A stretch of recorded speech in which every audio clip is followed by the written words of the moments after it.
L'homme que vous voyez sur l'image a piégé sa copine. Il lui a fait croire qu'il était au travail et il lui a dit, écoute, où tu es? Elle lui a dit, ah, je suis au fitness. Maintenant, il lui a demandé, ah, ben moi je suis au travail, t'es avec qui? T'es toute seule? Comment ça se passe? Ah, ben moi je suis toute seule, ça va, mon entraînement tranquille, pépère. Bien évidemment, il était caché derrière avec son téléphone et il la guettait alors qu'elle était tranquillement en train de discuter, taper la causette avec le coach de fitness. Bien évidemment, une fois qu'ils ont raccroché et qu'elle pensait qu'il n'y avait pas de problème, qu'il était au boulot, il a débarqué et il lui a dit: qu'est-ce que tu fais là? Et surpris, tous les deux, le coach du fitness, elle, ils étaient là. Ah, mais qu'est-ce que tu fais là, machin? Il dit, bah, tu m'as dit que tu étais toute seule, pourquoi tu m'as menti? Ben oui, justement, c'est un ami, je t'ai menti parce que si je t'avais dit que j'étais avec le coach de fitness, tu allais réagir comme ça, tu allais mal le prendre. En effet, il a bousculé le coach de fitness en essayant de l'intimider. Du coup, il lui a dit, tu es une menteuse, en fait tu me trompes avec le coach de fitness. Elle lui a répondu, ah non, non, non, pas du tout, c'est juste un ami. Le coach de fitness également a dit qu'il était un ami. Il lui a dit, alors pourquoi j'ai découvert des messages sur WhatsApp de tel ou tel ordre? Elle lui a dit, quel dupe des messages, qu'est-ce que tu veux dire, qu'est-ce que tu racontes, c'est faux. Il lui a montré les messages et elle lui a dit, oui, mais ça, en fait, ça a été écrit avec un autre compte. Bon, vous avez compris, s'il n'y a pas encore infidélité, c'est peut-être proche d'arriver. En effet, pourquoi si tu es en couple, tu as un compte mystère caché? C'est un peu bizarre. Après, effectivement, hein, ça je l'accorde à certaines femmes qui ne diront pas certaines choses à leur mari, leur fiancé, leur copain, parce qu'il va mal réagir, il va mal interpréter, donc elles vont cacher, ça ne veut pas dire qu'elles sont infidèles. Mais visiblement, il avait suffisamment de doutes pour venir l'espionner et l'attraper au fitness. Après, il se peut que ça soit pas du tout une infidélité, mais que c'est pour les réseaux sociaux, hein. De nos jours, on voit tellement de choses. Et voilà.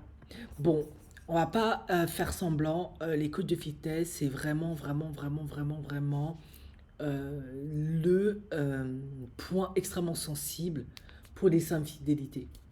C'est vrai qu'il y a le collègue, voilà, il y a différents les réseaux sociaux. Bah alors le coach de fitness, honnêtement, s'il y a bien un endroit où vous augmentez drastiquement vos chances de tromper votre partenaire, c'est au fitness. Pourquoi? Parce que ben, le coach de fitness, il touche vraiment différents aspects lorsqu'on est en contact avec lui, que ce soit d'un point de vue émotionnel, physique et psychologique. Déjà, il y a la proximité et le contact physique. J'en avais déjà parlé dans une vidéo. En effet, le coach de fitness, bah, on est souvent dans des interactions physiques qui sont rapprochées, qui sont régulières. Donc, ça crée une connexion intime et du coup, ça peut envie de passer à la vitesse supérieure. Deuxième point, il y a l'apparence physique. Les coachs de fitness sont souvent en excellente forme physique et ça peut les rendre vraiment attirants. Et l'attrait physique, ben, ça joue un rôle important dans la tentation et le désir. Le renforcement positif.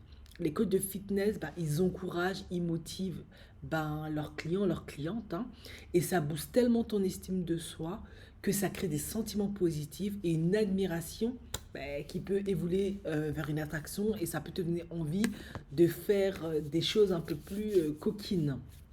Il y a l'écoute et le soutien. Les coachs de fitness, ben, ils écoutent souvent les préoccupations de leurs clients, ils les soutiennent dans leurs efforts pour atteindre leurs objectifs. Et cette attention, ben, ça comble un manque émotionnel et ben, la cliente peut ressentir des choses parce que si elle n'a pas ça dans sa relation initiale, ça devient compliqué. Autre point 5, la routine et la fréquence. Ben, à force de faire des sessions de coaching, de fitness avec ton coach, bah, ça crée une routine qui se met tranquillement en place, ça crée une certaine stabilité dans la relation. Et du coup, ça fait que bah, les liens avec le temps, ils se développent. Sixième point, l'évasion et la fantaisie. Bah, l'expérience du fitness, ça offre une évasion de la routine quotidienne et des problèmes conjugaux qu'on a tous. Et cela peut également amener certaines femmes à développer une connexion romantique ou sexuelle avec leur coach. Septième point, Ben, le manque dans la relation. Si une femme, entre autres, ressent un manque émotionnel ou physique dans sa relation principale, elle peut chercher à combler ce vide ailleurs, c'est humain, hein. Et le coach de fitness, ben, en raison de la proximité, je l'ai déjà un peu évoqué plus haut, et des interactions pardon, fréquentes, ben, ça devient une option. Donc, il y a plein de raisons qui justifient l'infidélité, mais comprendre ces points-là, ça aide vraiment à comprendre pourquoi il y a constamment, de plus en plus, surtout avec les réseaux sociaux. Je pense que ça a toujours existé, mais là, avec les réseaux sociaux, on entend constamment une infidélité avec le coach de fitness.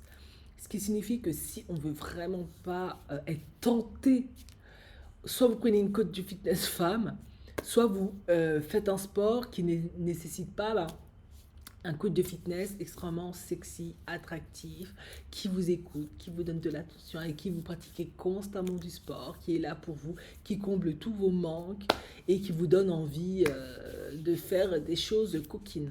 Vous voyez ce que je veux dire?